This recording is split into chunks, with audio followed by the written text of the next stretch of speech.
phone rang at 2 a.m. in Whitney Houston's Bel Air mansion, and the voice on the other end made her blood run cold. It was someone from Michael Jackson's security team, and what they told her sent Whitney rushing out of her house in the middle of the night still wearing her pajamas. When she arrived at Michael's Neverland Valley Ranch 40 minutes later, she found the king of pop curled up on his bathroom floor, barely conscious, surrounded by empty prescription bottles. The world knew 1993 as the year Michael Jackson faced the most devastating accusations of his career. What the world didn't know was that, on that November night, Michael Jackson came within hours of ending his own life. And the only person who could reach him in that dark moment was Whitney Houston. This isn't just a story about two superstars. This is about the night Whitney looked into Michael's eyes and told him something nobody else had dared to say. Something so powerful that it literally saved his life. If you're ready to discover the hidden moment that changed music history forever, hit that subscribe button right now, because this story will show you that sometimes the greatest act of courage is simply refusing to let someone give up. The year 1993 was supposed to be Michael Jackson's triumph. Coming off the massive success of the Dangerous album and fresh from his legendary Super Bowl halftime performance that had drawn over 133 million viewers, Michael seemed unstoppable. But behind the glittering performances and the public appearances, something dark was brewing. The first accusation came in August 1993, and it hit Michael like a physical blow. A 13-year-old boy named Jordan Chandler, someone Michael had befriended and invited to Neverland Ranch, was now claiming inappropriate behavior. The media seized on the story with a ferocity that shocked even Michael's closest friends. Within days, Michael Jackson went from being the world's most beloved entertainer to being tried and convicted in the court of public opinion. The investigation that followed was brutal and invasive. Police raided Neverland Ranch, photographing every room, every corner of the property that had been Michael's sanctuary. They searched his homes in Los Angeles and Las Vegas. Most humiliating of all, they required Michael to submit to a strip search where investigators photographed his entire body looking for distinctive marks that Chandler had described. The strip search broke something fundamental in Michael. Friends who saw him immediately afterward said he seemed to age 10 years in a single day. His hands shook constantly. He couldn't sleep. He could barely eat. The man who had always maintained perfect control over his image and his body had been violated in the most intimate way possible, and there was nothing he could do about it. The photographs would exist forever in police files, potential evidence in a case that might never go to trial but would definitely never go away. By November, Michael Jackson was falling apart. His Dangerous World Tour, which had been scheduled to continue through the end of the year, was becoming impossible to maintain.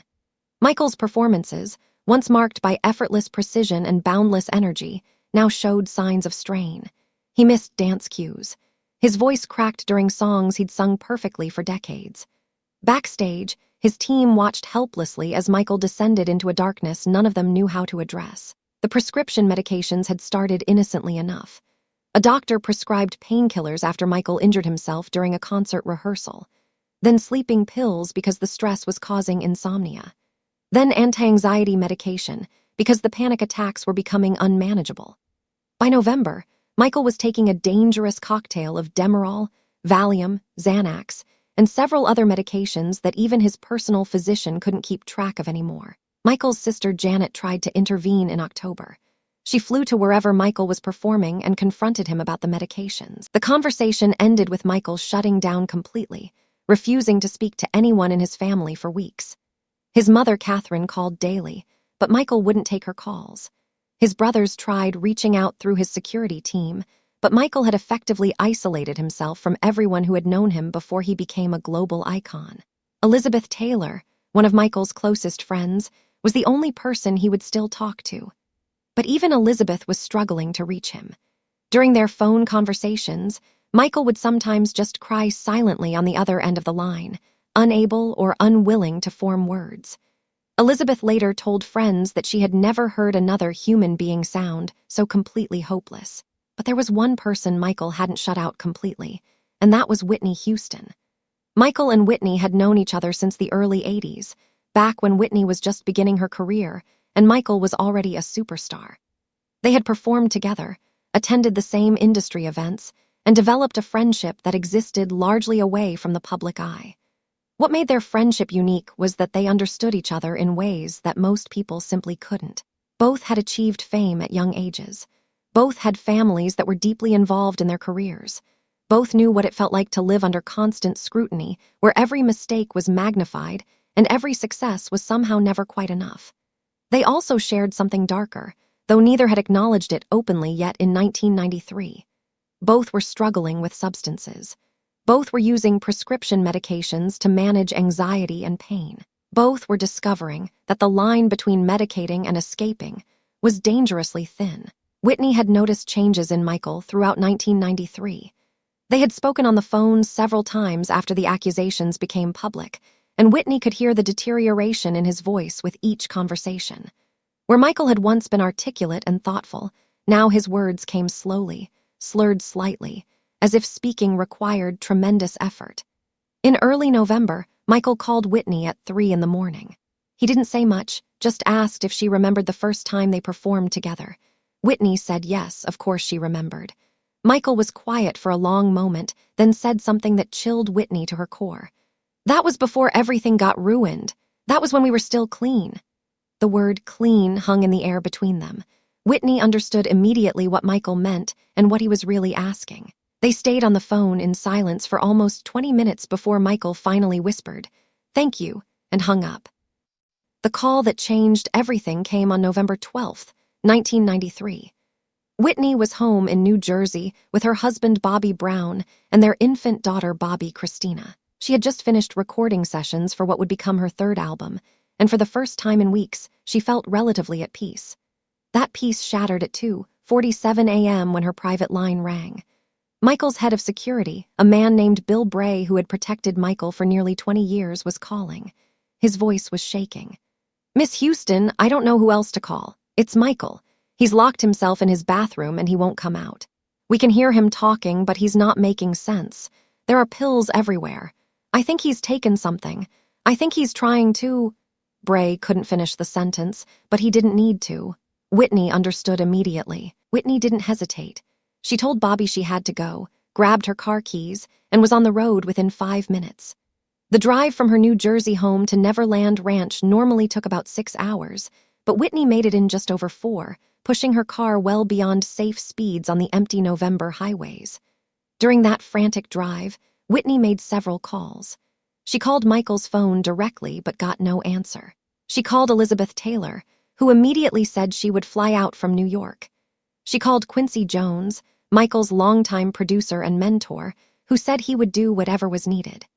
But the call that mattered most was to her own therapist, a woman named Dr. Sarah Chen, who had been helping Whitney manage her own struggles with prescription medications. "Sarah, I need to know how to talk to someone who's trying to kill themselves with pills," Whitney said, her voice breaking. Dr. Chen stayed on the phone with Whitney for the entire drive, walking her through what to say, what not to say, how to assess the situation, when to call for emergency services. "The most important thing," Dr. Chen said, "is that he needs to hear from you that his pain is real and valid, but that it's not permanent. People in that state believe their suffering will never end. You have to be the voice that tells him there's another side to this darkness." Whitney absorbed every word, knowing that what she said in the next few hours might determine whether Michael Jackson lived or died. When Whitney arrived at Neverland Ranch just before dawn, the scene was worse than she had imagined. Michael's security team met her at the main gate, their faces drawn with exhaustion and fear. They had been trying to reach Michael for over 3 hours now. They could hear him moving around in his bathroom, occasionally talking to himself, but he wouldn't respond to their voices through the door.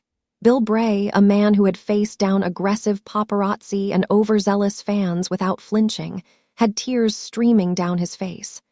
"I've never seen him like this," Bray told Whitney. "I've seen him sad, I've seen him angry, but I've never seen him want to stop existing." Whitney walked through Neverland's main house, past the arcade games and the candy machines and all the childlike decorations that Michael had filled his home with. The contrast between the cheerful surroundings and the desperate situation was jarring. When she reached the master bedroom, she could see the damage Michael had done in his spiral. Furniture was overturned. Papers were scattered everywhere. Framed photographs had been pulled from walls. And on the floor leading to the locked bathroom door was a trail of spilled pills, various shapes and colors, some crushed into the carpet. Whitney knocked gently on the bathroom door. "Michael, it's Whitney. I drove all night to see you. Will you please talk to me?" There was no response. Whitney tried again. "Michael, I know you can hear me. You don't have to say anything. I'm just going to sit here and talk to you, okay?" Still nothing. Whitney sat down with her back against the bathroom door and began to speak. She didn't talk about the accusations or the media or any of the external pressures that were crushing Michael. Instead, she talked about something much more personal and much more terrifying. "Michael, I know what you're feeling right now because I've felt it too. Last year, there was a night when Bobby found me in our bathroom with a bottle of pills in my hand. I had them all counted out. I knew exactly how many it would take.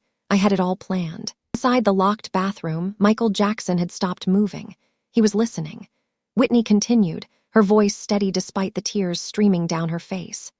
"I thought nobody would understand. I thought I was alone with this thing that was eating me alive. Everyone saw Whitney Houston, the singer, the performer, the success story. Nobody saw the woman who couldn't sleep without pills, who couldn't get through a day without something to numb the fear. And that night in the bathroom, I was so tired of pretending that I thought ending it would be easier than admitting I needed help." Whitney paused, listening for any sound from behind the door. Nothing. But she knew Michael was there, knew he was hearing every word. "You want to know what stopped me? It wasn't thinking about my family or my career or anything noble like that. It was something much simpler. I looked at those pills in my hand and I realized that if I took them, the last thing I would ever do would be running away. And after everything I'd accomplished, after every stage I'd stood on and every note I'd sung, I couldn't stand the thought of my last act being surrender." Whitney's voice grew stronger. "Michael, you are not a quitter. I have seen you rehearse the same dance move for 8 hours until it was perfect. I have watched you record a song 70 times because one note wasn't quite right. You have never in your entire life given up on anything that mattered. Don't start now. Don't let them win by destroying yourself." The bathroom door lock clicked. Whitney scrambled to her feet as Michael slowly opened the door. The man who emerged was barely recognizable. Michael Jackson, who had always been meticulous about his appearance, looked like he hadn't slept in days. His clothes were disheveled, his eyes were bloodshot and unfocused, and he was shaking so violently that he could barely stand. Whitney caught him as his legs gave way, and they both sank to the floor. Michael clung to Whitney like a drowning man grabbing a life raft, and he began to sob with a rawness that was painful to witness. "I can't do this anymore," Michael whispered. "I can't be this person anymore. I can't be Michael Jackson." Whitney held Michael while he cried, and then she told him something that would change both of their lives. "Then don't be. Stop being Michael Jackson the icon and just be Michael Jackson the human being who's in pain and needs help." Michael pulled back, confused. "I don't know how," he said. "I've been Michael Jackson since I was 5 years old. I don't know who I am without the music and the dancing and the perfection." Whitney took his face in her hands and looked directly into his eyes. "Then we're going to figure it out together. But first, we're going to the hospital. Right now." Michael shook his head violently. "No hospitals. The press will find out. It'll be everywhere." Whitney's voice became firm. "Michael, listen to me very carefully. In about 2 hours, your heart is going to stop beating because of what you've taken.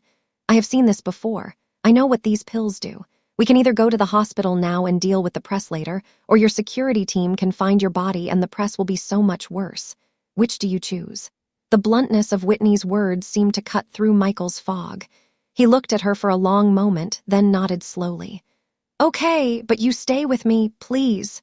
Whitney squeezed his hand. "I'm not going anywhere." Getting Michael to the hospital required careful coordination. Whitney called Dr. Chen, who arranged for Michael to be admitted to a private facility in Santa Barbara under a false name. Bill Bray drove while Whitney sat in the back seat with Michael, monitoring his breathing and his pulse. Michael drifted in and out of consciousness during the 40-minute drive, sometimes coherent enough to speak, sometimes barely responsive. At one point, he looked at Whitney with surprising clarity and asked, "Why did you come? We're not even that close." Whitney smiled sadly. "Because I'm the only person who knows exactly what this feels like, and because I couldn't live with myself if I didn't try." At the hospital, doctors determined that Michael had taken a dangerous combination of painkillers and sedatives that could have been fatal within hours. They pumped his stomach, administered activated charcoal, and kept him under close observation for the next 72 hours. Whitney stayed with him through all of it, sleeping in a chair beside his bed, holding his hand during the worst moments, and telling him repeatedly that he was going to survive this. During those 3 days, Whitney and Michael had conversations they had never had before. Michael talked about the relentless pressure of fame that had started when he was too young to understand what he was giving up. He talked about how he had never learned to process emotions in healthy ways because showing weakness meant disappointing people. He talked about how the prescription medications had started as a solution to physical pain, but had become the only way he knew how to cope with emotional pain. Whitney shared her own struggles, admitting that she had been using cocaine and prescription pills more frequently than anyone knew.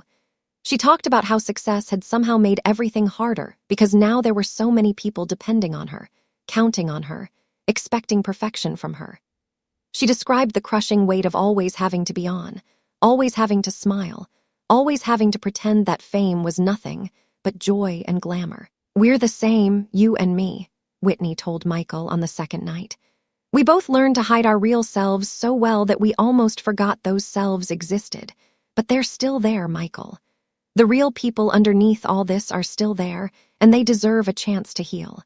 On the third day, when Michael was medically stable enough to be discharged, Whitney made him a promise. "I'm going to check myself into rehab," she told him.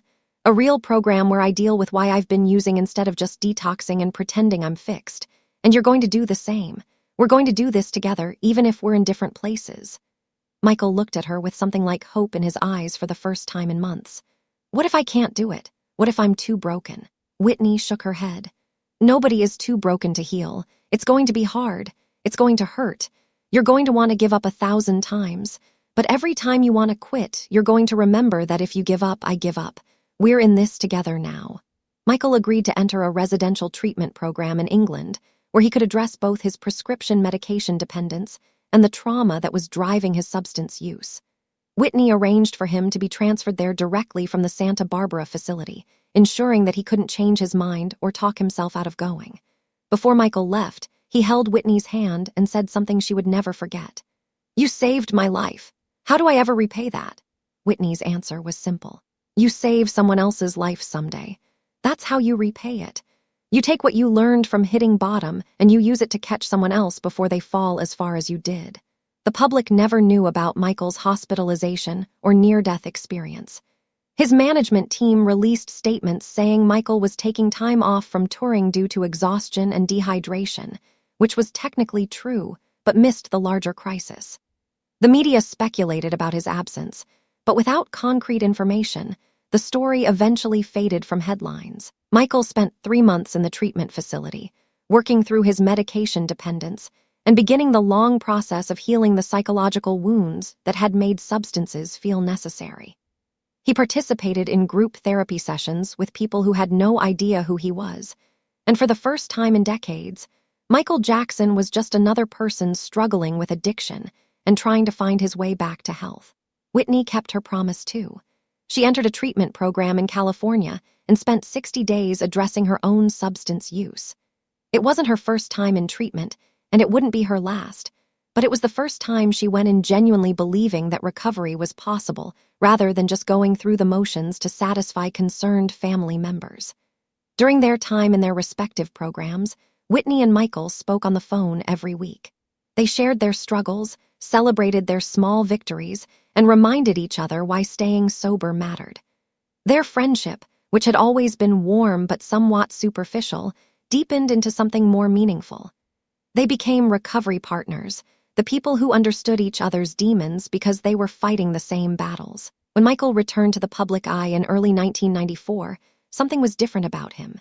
He was calmer, more grounded, and less concerned with maintaining the perfect image that had defined his career for so long. During his first interview after treatment, Michael spoke openly about his struggle with prescription medications, something that was almost unheard of for major celebrities in 1994. "I learned that asking for help isn't weakness," Michael told Diane Sawyer. "It's actually the strongest thing you can do. And I learned that the people who really love you will stand by you even when you're at your lowest point." Though Michael never publicly identified Whitney as the person who had saved him that November night, those close to both of them knew the truth. Whitney's recovery was more complicated and more public. Over the following years, she would struggle repeatedly with substance abuse, entering and leaving treatment programs multiple times. But she would later tell friends that the night she went to Neverland Ranch and talked Michael off the ledge was a turning point for her too. "Saving Michael showed me that I could still do something meaningful beyond performing," Whitney said in a 2002 interview. "It reminded me that there's more to life than hits and awards and staying on top. Sometimes the most important thing you can do is just be there for another person who's drowning." Michael never forgot what Whitney did for him. Throughout the remainder of his life, he would occasionally call Whitney during her own dark periods to return the favor she had done him. When Whitney's marriage to Bobby Brown became increasingly troubled and her substance abuse escalated in the early 2000s, Michael was one of the few people who could reach her. He would tell her the same things she had told him that November night in 1993, reminding her that she wasn't alone, that healing was possible, that giving up was not an option. They became each other's lifelines, two supremely talented people who understood that sometimes the brightest stars need someone to remind them that their light matters. The final conversation between Michael Jackson and Whitney Houston took place in April 2009, just 2 months before Michael's death. Michael called Whitney late at night, something he often did when he was struggling with insomnia or anxiety. They talked for over an hour about music, about their children, about growing older in an industry that worshipped youth. Toward the end of the call, Michael said something that stayed with Whitney. "Do you ever think about that night at Neverland? The night you wouldn't let me give up?" Whitney said of course she thought about it. Michael was quiet for a moment, then continued. "I think about it all the time, not just because you saved my life, but because it was the night I realized that even when you feel completely alone, you're not. Someone, somewhere, understands what you're going through. That knowledge has got me through so many hard times since then." When Michael Jackson died on June 25, 2009, Whitney was devastated. She released a statement saying, "I lost my brother today. Michael was one of the most talented and loving people I've ever known. The world will remember his music, but I will remember his heart." What Whitney didn't say publicly was that she blamed herself for not being there when Michael needed her most. In the months before his death, Michael had been struggling with prescription medications again, preparing for his This Is It concert series while managing chronic pain and insomnia. Whitney had been dealing with her own crises and hadn't been as available to Michael as she had been in the past. After Michael's death, Whitney's own substance abuse accelerated. She told friends that she couldn't shake the feeling that if she had been paying closer attention, if she had called him more often, maybe things would have been different. Whitney Houston died on February 11, 2012, in a hotel bathtub after years of struggling with addiction. The parallels between her death and Michael's were painful and obvious to anyone who knew their story. Both had achieved incredible success. Both had struggled with substances. Both had tried repeatedly to overcome their addictions. And both had ultimately lost their battles despite having people who loved them and wanted desperately to help. In the end, the thing that had bonded them so deeply was also the thing that took them both too soon. The story of that November night in 1993 deserves to be remembered for what it represents. It represents the profound truth that even the most famous, most talented, most seemingly invincible people are still just human beings who hurt and struggle, and sometimes need someone to catch them when they fall. Whitney Houston driving through the night to save Michael Jackson's life was an act of extraordinary courage and compassion. She risked their friendship by being brutally honest about his condition. She risked her own privacy by sharing her own struggles. She risked Michael's anger by forcing him to get help when he didn't want it. And in doing so, she gave him 3 more months and years to create music, to spend time with his children, to experience joy and love and connection. The medical professionals who treated Michael in 1993 later said that without Whitney's intervention, he would almost certainly have died that night. The combination of medications in his system was near lethal, and had he remained alone for even a few more hours, it would have been too late. Whitney Houston literally saved Michael Jackson's life, and then helped him begin the hard work of rebuilding himself from the ground up. Their story reminds us that true friendship isn't about red carpets and award shows and glamorous public appearances.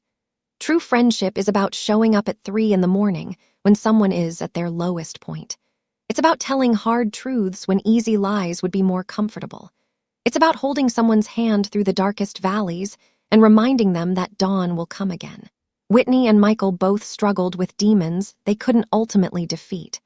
But for a few precious years after that November night, they helped each other stay alive, stay sober, and stay connected to the parts of themselves that were real and human and worthy of love.